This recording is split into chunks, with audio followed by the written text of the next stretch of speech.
explicarem les equacions biquadrades. Les equacions biquadrades, si us hi fixeu, tenen una forma que s'assemblen a les equacions de segon grau.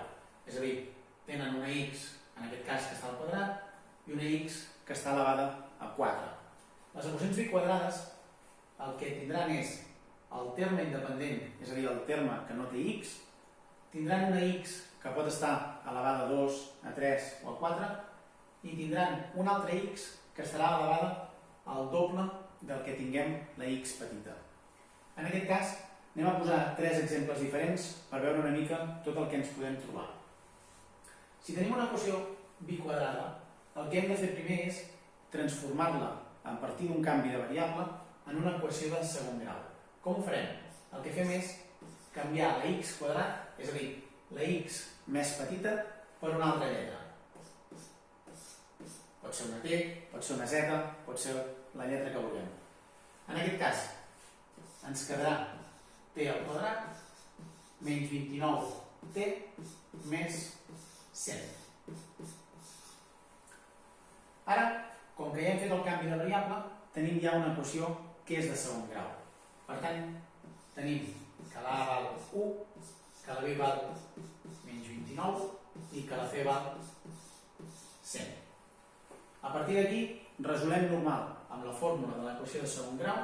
En aquest cas, menys b ens quedaria 29, més menys b al quadrat, menys 4 per a per c, que en aquest cas ens quedaria 4 per 1 per 100, i tot partit per 2a, 2 per 1.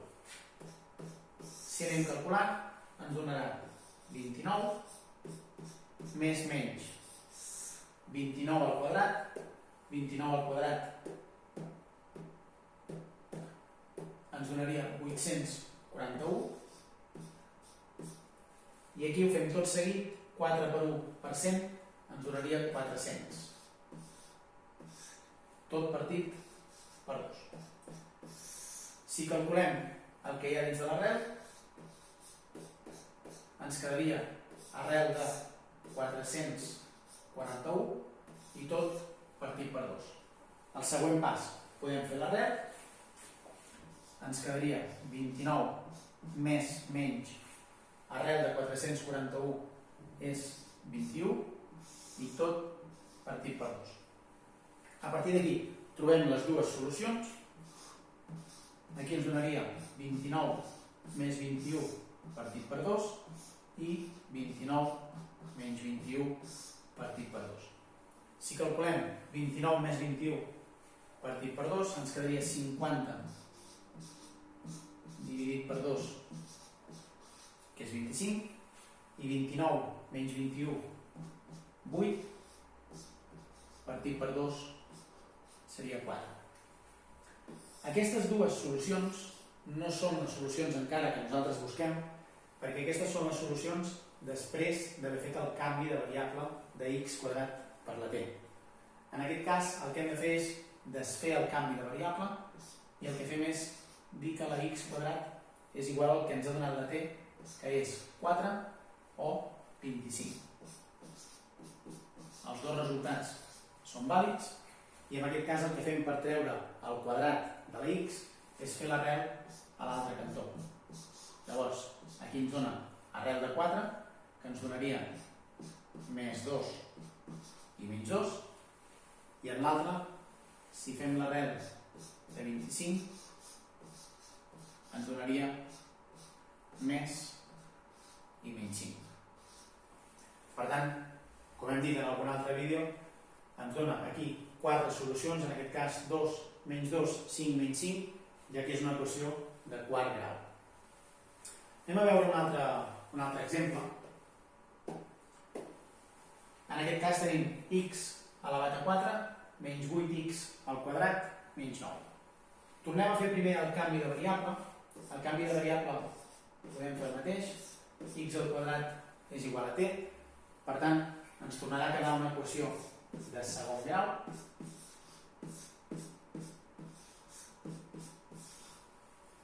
La resolem a partir de la fórmula, és a dir, aquí ens queda que la a val 1, la B val menys 8 i la C val menys 9. Si resolem, menys B més menys B al quadrat menys 4 per A per C dividit tot per 2 per A. Si anem calculant, menys i menys ens dona més 8, posem el més menys, 8 al quadrat o menys 8 al quadrat ens dona 64, i aquí si multipliquem tot seguit menys 4 per 1 per menys 9, 4 per 1 per 9, 36, menys i menys, més 36. A sota el denominador, 2 per 1, 2. Si continuem calculant amb la fórmula, ens donarà 8 més menys arrel de 100, tot partit per 2.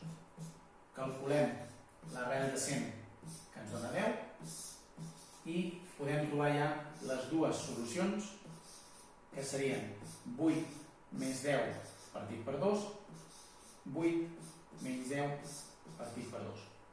Aquí ens donaria 18 partit per 2, 9, i 8 menys 10 ens dona menys 2, partit per 2 ens dona menys 1. Igual que dèiem abans, aquestes dues solucions són les solucions de la t, del canvi de variable, no de la x. Per tant, ara desfem el canvi de variable, que ens quedaria que x quadrat és igual a 9, faríem l'arrel de 9 per trobar la x, i ens donaria sempre en positiu i en negatiu, en aquest cas 3 i menys 3. El menys 1. Si a l'hora de fer una equació biquadrada, després d'haver fet el canvi, una de les solucions ens dona negatiu, aquesta solució no serà vàlida com a solució de l'equació original. Si aquí nosaltres canviem x al quadrat igual a menys 1, és a dir, canviem la t pel menys 1 que ens ha donat, hauríem de fer l'arrel del menys 1. Com que l'arrel d'un número negatiu no existeix perquè no trobarem un número que multiplicat per ell mateix ens doni menys 1, voldria dir que aquesta solució no seria vàlida i en aquest cas, tot i ser una equació de quart grau que teòricament hauria de tenir 4 solucions, només en tindrà 2 de vàlides, que seran el 3 i el menys 3. Si continuem, posem un altre exemple per veure una mica diferent. En aquest cas, veiem una equació que és de 6è grau.